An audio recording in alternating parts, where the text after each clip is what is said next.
nous l'avons été. Seigneur, continue de tenir ce cul dans le creux de ta main. Nous sommes à tes pieds, parle à nos cœurs. Encourage quelqu'un, fortifie quelqu'un, redresse la voix de quelqu'un, fais monter quelqu'un à un autre niveau, Seigneur. Nous sommes à tes pieds assoiffés et nous voulons recevoir de toi. Parle-nous, nourris-nous de ta parole et Seigneur, restons encore nos âmes. Au nom de Jésus, nous t'avons prié. Amen. Et le peuple de Dieu dit Amen.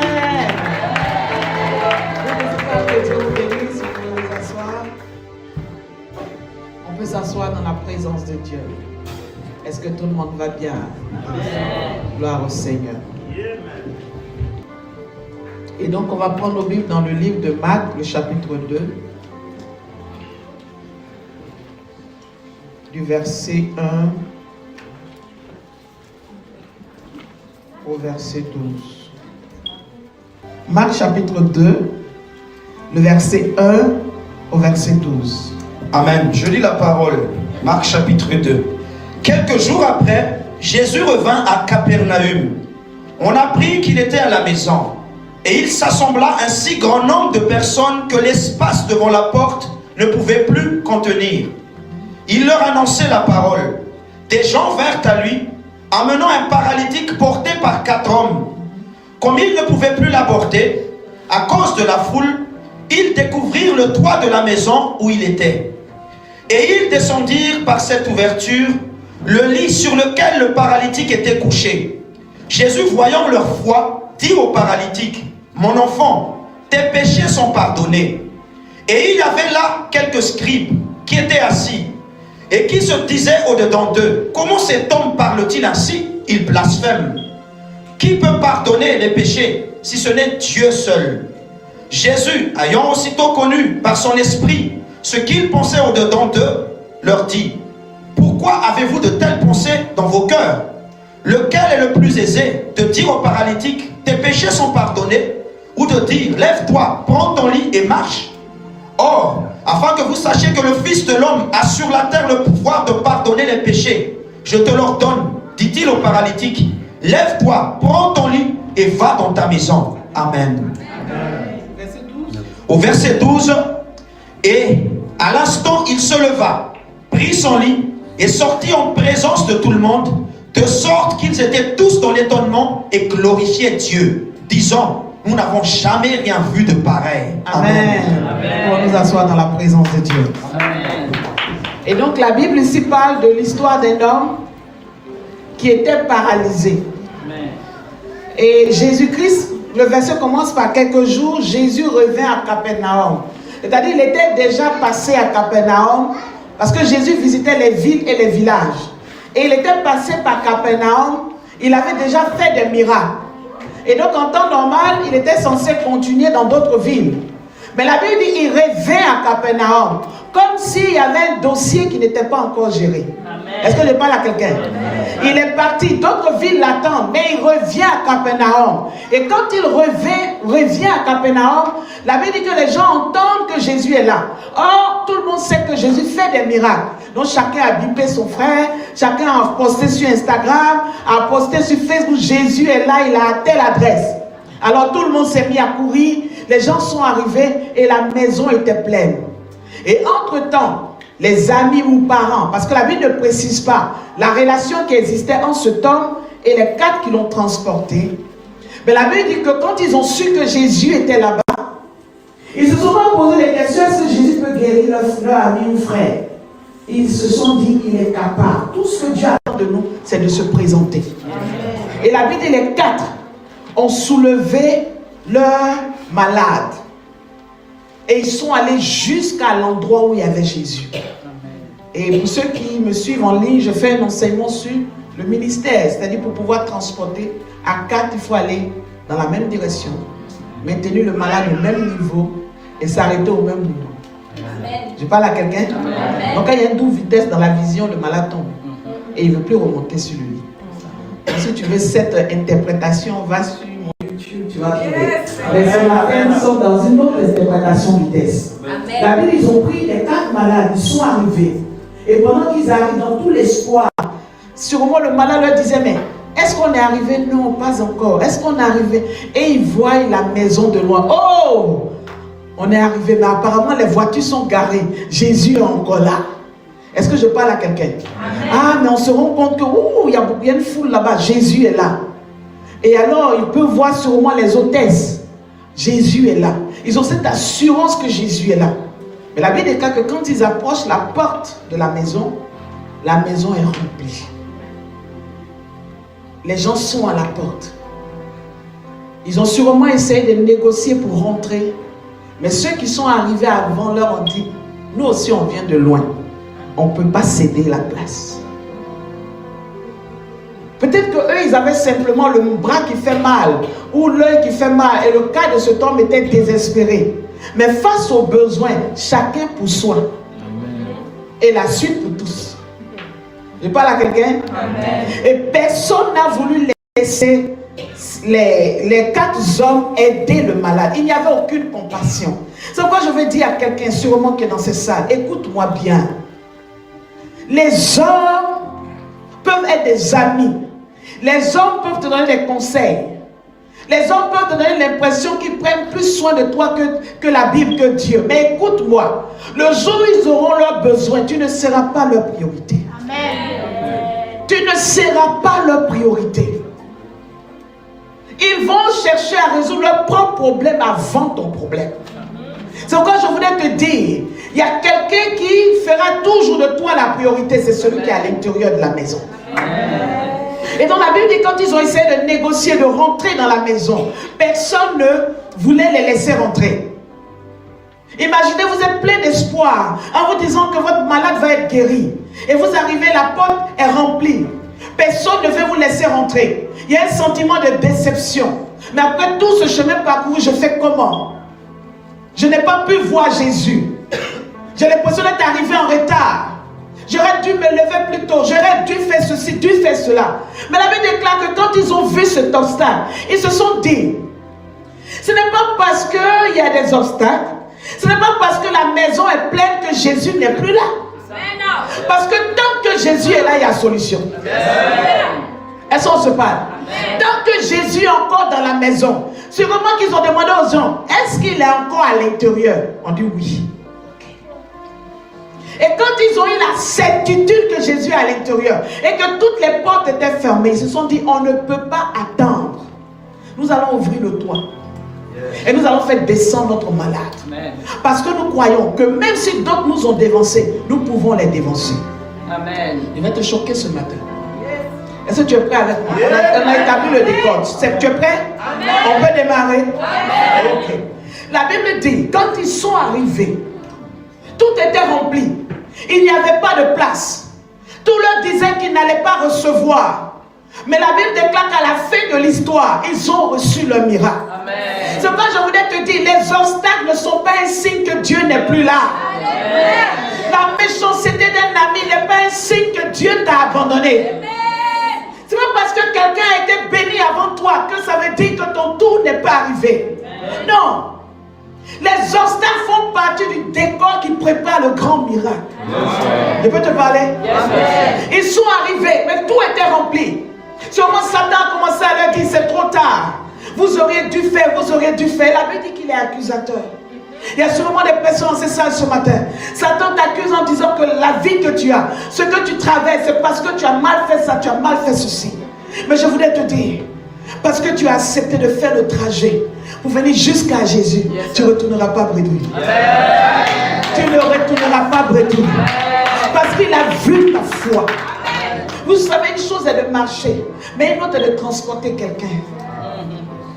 Et la Bible ne dit pas la distance parcourue. Et donc pendant qu'il marchait, Jésus était assis dans la salle, mais il les voyait. Et là, quelqu'un te dit que Dieu te voit. Est-ce que tu sais? Oh my God. Dieu voit quand il fait froid. Et tu prends tes enfants dans le froid. Tu prends le métro pour venir jusqu'à cette adresse. Dieu voit tes sacrifices. Dieu voit tes révisions et le samedi, tu viens faire la répétition du groupe musical. Dieu voit tes sacrifices. Amen. Dieu sait que parfois c'est difficile pour toi, mais tu vas aller faire des courses pour aider d'autres personnes. Dieu voit tes sacrifices. Et c'est pourquoi quand tout était fermé, une inspiration est montée dans leur cœur. Laissez-moi vous dire, c'est Christ qui les a inspirés. Amen. Tant que ton cœur se dit, Dieu est ma solution. Et même si je suis face à un blocage, je ne m'arrête pas. Dieu va t'inspirer l'attitude à avoir. C'est pourquoi je vais encourager tous les nouveaux dans la foi. C'est pas parce que Jésus est à l'intérieur que tout le monde est sympathique. Aïe, aïe, aïe, aïe. On peut se parler.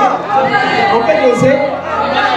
C'est pas parce que Jésus est dans la maison que tout est sympathique. Oh, ton malade. Oh là là, faites la place. Oh là là, lui il est trop malade. Non. Non, si tu arrives à l'église, tu t'attends à ce que tout le monde soit sympathique. Ton malade va avoir palu à cause du soleil. Et pas là quelqu'un. Donc quand tu viens à l'église, à la fois tu as rencontré une pas mal, tu dis ok, tu n'es pas mon focus. Je ne suis pas venu gérer tes émotions. C'est vraiment tu arrives à la porte, tu trouves une. Mais vous aussi, comment vous pouvez transporter un malade comme ça quand même? Même si Jésus guérit les malades, ça ne crée pas des cas quand même comme ça. Est-ce que vous avez lavé le malade quand même? Toi tu viens à l'église, tu fais le ouais, tu t'habilles, tu fais comme ça. C'est pas bien, hein? Tu es venu chercher Jésus. Amen. Yes. Et voilà quelqu'un. Et laissez-moi vous dire, là où il y a Jésus, il y a toujours des bloqueurs. Est-ce qu'il peut pousser? Là où il y a Jésus, il y a toujours des bloqueurs. Quand tu as envie de servir Dieu, tu as envie de venir dévorer la salle, tu as envie de t'investir dans les choses de Dieu, ils sont toujours là à te rappeler, hey, ici c'est comme ça, et puis celui-là a fait. Mais là, ne t'écoute pas, continue d'avancer. C'est histoire de famille là. Et puis il y a les cotisations.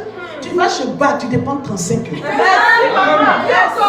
Dans Ignam, dans Planté. Tu m'as implanté, mais tu vas à l'hôpital. Tu m'as implanté, mais tu as des problèmes. Donc 5 euros, on va rendre jolie la maison de Dieu. Tant qu'une cotisation n'a pas atteint 100 euros, il faut t'aider. Oh, on peut se parler. Est-ce qu'on peut se parler? Notre Dieu est le Dieu à qui appartient l'or et l'argent. C'est une insulte à cause de 5 euros. Tu murmures contre lui. Et le drame, ceux qui n'ont pas les 5 euros pour donner, on dit euros pour jouer les attaques quelque part.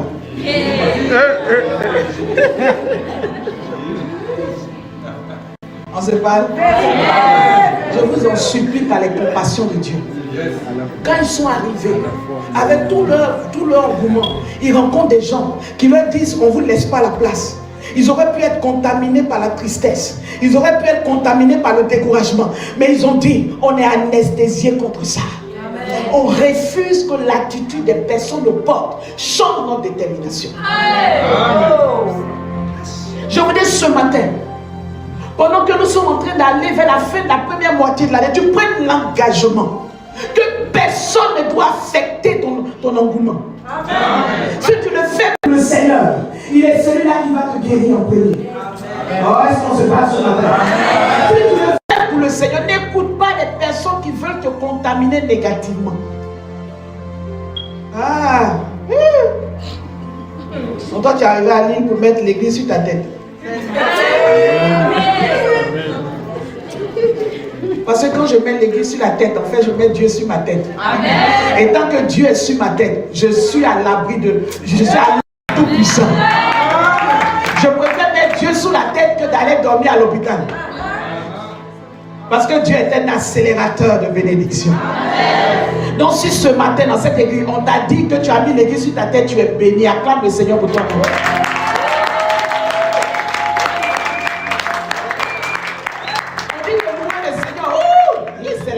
Est-ce que tu sais d'où je viens? Est-ce que tu sais d'où je viens? Avant, j'ai dansé dans les boîtes de nuit. Satan a piétiné ma vie. Aujourd'hui, je suis devant mon Rédempteur. Et c'est devant lui que je loue le Seigneur. Peut-être que c'est Nancy qui est en train de chanter. Mais derrière Nancy, c'est mon Créateur. Ces chansons qui montent, c'est sa présence qui est glorifiée. Amen. C'est-à-dire pendant qu'on adore Dieu, pendant qu'on loue Dieu, la Shekinah de Dieu descend dans la salle. Il sa présence qui est là. Et toi, tu sais où il t'a pris. Toi, tu sais où tu étais l'année dernière. Et alors, tu ne peux pas rester sur ta chaise.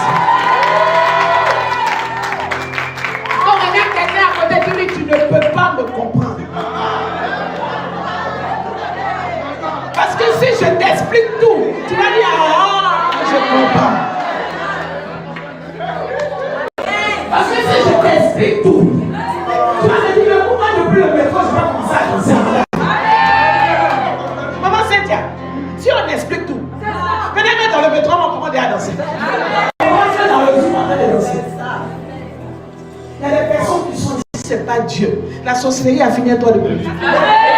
On aurait mis ton nom sur une grotte, né en 1900 et terminé en 2000. Toute ta vie, tes sacs, tes Gucci, c'est un train. Ta jolie voiture, un train. Tous les hommes ont fait tomber un train. C'est pas ce qu'on met? Oui. 1952-2020. Un train. Tout ce que tu as construit, les hommes disent, on n'a pas le temps d'église. Train. Donc c'est à cause des hommes, tu vas mélanger ta connexion avec la source de la vie. Je parle à quelqu'un. Donc moi je vais dire aux jeunes aujourd'hui, vous êtes venus chercher Dieu. Vous venez de loin. Ne laissez personne contaminer votre éternité. Ah oui, mais toi tu fais ça, mais moi je connais des gens chrétiens, elle a son copain. Si elle a son copain, ça marche, ça c'est elle et elle. Voilà. Mais moi je sais les sacrifices de mes parents et je sais où je veux aller avec Dieu. Parce que tous ceux qui sont restés à la porte ont été servis derniers.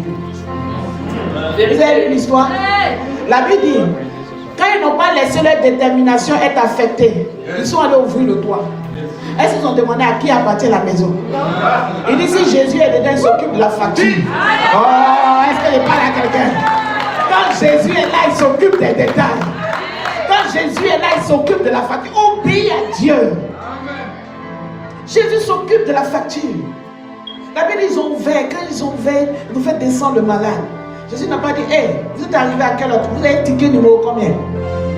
Ah, ticket 375, ok. Donc quand je finis de guérir 374, je vous guéris. Non. Jésus dit, quand tu ne te laisses pas être contaminé, et que tu sais que Dieu s'occupe de la dépense, il te guérit en premier. Il s'occupe de toi en premier. C'est pourquoi je veux encourager tous ceux qui sont. Regardez, l'église est en train de rentrer dans une nouvelle phase. Dieu est en train d'envoyer des hommes et des femmes. Nous soyons ceux-là qui à la porte allons pouvoir dire, si c'est rempli, essaie de toi. Amen. Amen. Si c'est rempli, essaie de toi. Amen. Nous devons être ceux-là qui puissent dire à quelqu'un qui est découragé, non, non, non, ne te décourage pas. Tiens bon. C'est vrai, c'est une soeur qui t'a mal parlé, mais Jésus est au salon, il est à l'intérieur. Regarde Jésus. Oui, c'est un frère qui devait réagir comme ça, il a mal réagi. C'est vrai. Mais va à Jésus. Oui, il y a des choses qui se font là-bas. Mais que dit la Bible? La Bible dit c'est un péché. Arrêtons de faire ça. Est-ce que je parle à quelqu'un?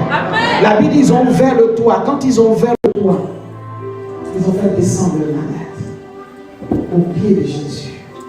La Bible n'a pas dit le malade a atterri sur la tête des gens qui étaient assis. Vous êtes d'accord avec moi? Comme par hasard, comme s'il y avait un GPS de précision qui a fait descendre le malade exactement là où Jésus était. Je veux te dire, si tu ne te laisses pas être découragé, la main de Dieu te conduira exactement là où tu dois recevoir ce que Dieu a résolu. Tant que ton cœur est attaché à Dieu, tu veux faire ce que Dieu veut, tu seras étonné de la précision avec laquelle Dieu va marcher avec toi. Et vous savez, il y a quelque chose qui m'a intrigué dans cette histoire. La Bible, ils ont transporté le malade. Ils avaient prévu de rentrer par la porte. Vous êtes d'accord avec moi? Donc ils ne se sont pas déplacés avec des cordes. Amen. Parce qu'on n'a pas dit qu'ils se sont mis sur le toit, ils ont jeté le malade. Vous êtes d'accord avec moi? Mais la Bible, ils l'ont fait descendre, pas une corde, ils l'ont fait descendre. D'où est sortie la corde? L'obéissance appelle à l'existence des choses qui n'existaient pas. Si tu obéis à Dieu, il va garder dans la cour quelque part une corde dont tu auras besoin pour obtenir le sujet de prière pour lequel tu pries. Tout le monde va passer, mais personne ne va voir la corde. Et attends. Ils ne sont pas venus avec la corde. Dieu a pourvu à la corde. Amen. Il y a quelqu'un à côté de lui. Tant que tu es obéissant, Dieu va pouvoir. Est-ce qu'on se parle ce matin? Amen. Tant que tu es obéissant, Dieu va pouvoir. Ah mais Seigneur, je suis jeune et puis je te sers. Seigneur, je viens à l'église. Dieu va pouvoir à tes études. Amen. Dieu va pouvoir à tes finances. Amen. Ils n'ont pas prévu de corde. Ils ne se sont pas levés en se disant on va faire rentrer par le toit. Mais leur audace, quand Dieu a mis l'inspiration, il a mis la provision pour l'inspiration. Est-ce que je te parle ce matin? C'est pourquoi je voulais te dire, suis le son de la voix de Dieu dans ton cœur. Amen. Tu n'as pas besoin de faire l'unanimité. Tout le monde n'est pas monté au toit. Seulement quand ils montaient, les gens disaient, mais vous êtes fous. Et si la corde se coupe? Le malade ne vous a rien fait, les malades, mais là vous voulez le suicider, vous voulez le tuer maintenant. Je parle à quelqu'un.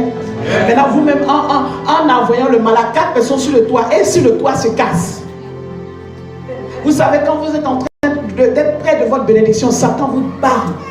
Mais si tu fais ça ici, et si tu perds, et si le toit tombe, si tu es aimé par telle personne, si tu fais ça, mais laisse-moi te dire, quand tu montes par l'obéissance, la main de Dieu soutient le toit. La main de Dieu soutient ce dont tu as besoin pour garder ton équilibre. Je vais dire à une jeune fille ce matin, tu ne tomberas pas. Tu ne tomberas pas. Ne vends pas à ton corps. Ne cède pas aux tentations. L'Éternel qui a multiplié la farine pour la veuve de Sarepta, il bénira ta vie. Tu ne manqueras de rien et tu finiras ton année scolaire. Si tu n'es pas avec moi, dis amen. L'Éternel va soutenir le toit. Seigneur, je suis une jeune femme, je suis draguée, mais je sais que la manière dont ils me veulent, ce n'est pas selon ta volonté. Père, je refuse. L'Éternel va soutenir le toit. Et la Bible dit, ils ont fait descendre juste devant Jésus. Et quand ils ont fait descendre devant Jésus, il a arrêté la réunion. Et il s'est occupé du malade. Laissez-moi vous dire, quand tu décides d'obéir, les premiers deviennent les derniers. Et les derniers sont servis en premier. Je peux le dire encore? Quand tu décides d'obéir à Dieu, l'échelle est renversée. Quand tu décides d'obéir à Dieu, tu peux être le cadet de la famille, tu vas devenir l'aîné. Parce que la sagesse que Dieu va te donner, la bénédiction qu'il va ouvrir sur ta vie, tu vas devenir l'aîné dans la famille. Parce que l'Éternel va te revêtir de grâce. Ils sont arrivés les derniers, ils ont été servis en premier. Et si cette année l'Éternel voulait renverser les choses, et si cette année l'Éternel voulait exaucer ton attente, la Bible dit qu'ils ont descendu devant Jésus. La Bible n'a pas mentionné le discours qu'ils ont eu à faire à Jésus. Pour dire Jésus, il a l'asthme, Jésus, il a mal à la tête, il est paralysé, mais c'est un pied droit, il est paralysé, mais c'est le dos, il est paralysé, mais c'est le cou. Ils n'ont pas eu à donner le diagnostic. Mais dès que c'est arrivé devant Jésus, il avait tout scanné. Est-ce qu'on se parle? Est-ce qu'ils ont dit à Jésus pourquoi le gars était là? Non. Mais Jésus le savait. C'est pourquoi je vais te dire, le Dieu que tu viens prier, sûrement ça ressemble à une salle. C'est une salle. Mais dans l'invisible, nous sommes dans la présence de Dieu. Amen. Est-ce que je parle à vous? Regardez quand vous allez dans une ambassade, c'est des murs. Mais cette ambassade, c'est le territoire du pays que l'ambassade représente. Si vous allez à l'ambassade de la Suisse en France, que vous entrez à l'intérieur, vous êtes en Suisse. Vous n'êtes plus en France. Amen. Même si c'est des murs, même si le loyer est payé en France, ce n'est plus la Suisse. Si une femme accouche là, l'enfant sur son extrait naissant, il est né en Suisse. Est-ce que je parle à quelqu'un? Or, la Bible dit que l'église est l'ambassade de Dieu. Donc, quand tu viens dimanche à l'église, ce n'est plus 6 bis rue du Maréchal Mortier, mais tu as l'ambassade de Yahweh. Tout ce qui se passe ici concerne le royaume des cieux. Tout ce qui se dit ici concerne le royaume des cieux. Ta bénédiction n'a pas la naturalisation française, elle a la naturalisation du ciel. C'est pourquoi aucune main ne peut toucher à ce qui t'appartient. C'est pourquoi le Seigneur, quand il va parler à cet homme, il dit, te guérir n'est pas un problème, je connais ta maladie, mais que tes péchés soient pardonnés. Je suis venu devant Jésus pour être guéri, il me dit que mes péchés soient pardonnés. Vous savez pourquoi il a pardonné les péchés du monsieur? Il aurait pu le guérir. Vous allez voir que quand il a guéri cet homme, il lui a dit, prends ton lit et va. Or, la réunion n'est pas finie. Il y a des gens à la porte. Il faut un état d'esprit pour affronter ceux qui nous ont blessés hier. Il faut un état d'esprit pour accepter que tu mérites d'être servi en premier. Je veux dire que tes péchés soient pardonnés. Parce que je vais te guérir, mais au-delà de te guérir, je voudrais que tu sois capable de soulever ton lit. Que tu sois capable de soulever ce qui t'avait porté hier, ce qui t'avait dominé hier, que tu aies la domination. Et pour ça, tu as besoin de guérir à l'intérieur. Parce que je vais guérir ton corps. Mais si ton monde intérieur n'est pas guéri, tu ne pourras pas soulever ton lit. Tu vas peut-être le soulever physiquement, mais tu ne pourras pas dire ce qui m'a dominé hier ne peut plus me dominer aujourd'hui. C'est pourquoi je vais dire à quelqu'un, tu peux prendre toutes les bonnes résolutions de 2024, pour ne pas dire 2023. Mais si l'intérieur ne se porte pas bien, tu vas faire glisser le lit. C'est ça. Il dit que tes péchés soient pardonnés. Il dit que la culpabilité soit ôtée. Et ce couloir, pour ne pas dire ce chapitre que j'ouvre dans mon enseignement de ce matin, il y a des personnes que Satan accuse. Il y a des personnes que Satan condamne. Et il te dit que Dieu ne peut pas t'aimer. Tu ne mérites pas l'amour de Dieu. Tu ne mérites pas d'être guéri en premier. Tu ne mérites pas d'avoir une vie différente des tantes. Tu ne mérites pas d'avoir une vie différente de ton père. Tu ne mérites pas telle chose. Mais je vais te dire ce matin, tes péchés sont pardonnés. Amen. Il est capable de te donner ce que tu ne lui as pas demandé. L'homme ne lui a pas dit, Seigneur, j'ai péché. Il y a le cri de ton cœur que personne n'entend, que Dieu entend. Et il dit, j'exauce le cri de ton cœur. Je vais te dire ce matin, ma fille, mon fils, tu mérites le meilleur. Même si hier, même si tu as été habitué à être servi après, tu as été habitué à être blessé, moi je te dis, tu mérites d'être servi en premier. Tu mérites d'être béni. Tu mérites de me faire certaines prières. Il y a des personnes, et le Seigneur me dit, il y a une personne dans ça qui a peur même de demander certaines choses à Dieu. Et quand elle demande, elle se dit, est-ce que c'est pas trop? Mais est-ce que tu sais le prix d'être exposé à la croix, humilié, insulté par tout le monde? Mais c'est pour toi qu'il l'a fait. Il a payé le prix. Il t'a donné la carte bleue. Ne va pas au kebab. Je parle à quelqu'un. Vous vous rappelez ici, j'ai dit, si Bill Gates me donne sa carte bleue, quand vous me voyez au kebab, tirez-moi de là-bas. Je parle à quelqu'un. Bill Gates me donne sa carte bleue, dit, tu as 72 heures pour utiliser. Quand à Noël, on va à la Tour Eiffel, on loue les hélicoptères, on visite partout, on prend les jets privés, on va à Dubaï, on va partout. Mais on prend la carte bleue de Bill Gates et puis on va au kebab commander menu. Ah, mais comme c'est la carte bleue, extra frites. Dis à quelqu'un, soit délivré. Sois délivré. Mon fils, si tu as la carte bleue de Bill Gates, il y a longtemps tu as un jet privé en Haïti. Avec escorte. Mais il y a plus grand que Bill Gates. Il dit à mon nom, tout ce que vous demanderez vous sera donné. Tout ce que tu liras sur la terre sera lié dans les cieux. Et tout ce que tu délieras sera délié. Si le Seigneur a pris la peine de dire tout, il s'est mis dans les problèmes. Amen. Mon fils, il dit tout. Tout veut dire quoi? Tout. Il mérite tout veut dire quoi? Quand tu parles les gros français. Donc dans tout, il y a mon succès. Yes, sir. Dans tout, il y a le voyage de mes enfants. Dans tout, il y a les maisons que je vais acheter. Dans tout, il y a mes prières les plus exagérées. C'est pas moi qui lui ai dit de parler. Il a parlé. Dis à quelqu'un, il a déjà parlé. Non, arrête d'envoyer le nom de Jésus dans les kebabs spirituels. En tant que fille de Dieu, Seigneur, vraiment, le réfrigérateur est vide. J'appelle le lait. Seigneur, s'il te plaît, fais venir le lait. Non, sois ta bonne fille de Dieu. La vie déclare du pouvoir aux besoins de tes enfants. Seigneur, tu es le Dieu qui n'abandonne pas. Je ne sais pas comment la semaine va se passer, mais je glorifie ton nom, car je sais que tu pourvois mes besoins. Est-ce que je parle à quelqu'un ce matin?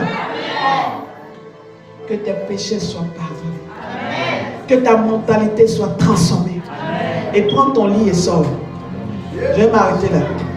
Quand il sort, qui ouvre la route? Eux-mêmes. C'est qui se dégage maintenant pour qu'il passe? La même dentier à la porte qui dit tu passes pas. Vous êtes là des enfants, Jésus est là, il est là depuis 10 heures, tu arrives à 16 heures, tu veux passer, pousse là-bas. Mais quand Jésus a donné l'ordre, la tante est obligée de pousser. Quand Jésus donne l'ordre, ce qui te bloquait hier dégage. Ce qui te stoppait hier dégage. Afin que tu ailles là où Dieu t'appelle. Et je vais te dire ce matin, prends ton lit et pars. Prends ton lit et pars. Prends tes rêves et avance. Prends les projets de Dieu et avance. Prends les promesses de Dieu et avance. Ne te contente pas de ce que quelqu'un va dire. Ne te contente pas de ce que les démons vont faire. Prends la parole que Dieu a prononcée sur ta vie et avance. Même s'ils te disent qu'ils ne vont pas te laisser passer, le regard de Jésus va les obliger à décaler. Tu es en de bonnes mains. Oh, tu es en de bonnes mains. Si ce matin tu n'as pas Jésus dans ta vie, bon là c'est compliqué. On va faire la prière, tu vas donner ta vie à Jésus. Mais si tu as Jésus, que c'est écrit sur ta pièce d'identité, citoyen du ciel, n'aie pas peur d'aller vers la porte, n'aie pas peur d'avancer. Ils vont dégager, ils vont frayer un chemin. Les ennemis d'hier vont être spectateurs. Il y a des personnes dans l'église ici qui se moquent de ta situation. Il sourit. Elle fait tout le zèle là, mais Dieu n'a rien fait. Mais est-ce qu'ils savent ce qui va se passer dans les minutes qui arrivent? Est-ce qu'ils savent ce qui va se passer dans les minutes qui arrivent? Oh, la réunion va être mélangée. Moi qui suis arrivé après, moi tant on s'est moqué, je serai la première servie. Et ils vont faire la haine. Laissez-le passer. Et pendant ce temps que tu sors, et là maintenant les jeunes filles réalisent que tu étais très beau. C'est ça. Ah, et je n'ai pas votre temps. Tu m'as rejeté hier. C'est trop tard. Je m'en vais ailleurs. La pierre qu'ont rejeté les bâtisseurs est devenue la principale de l'âme.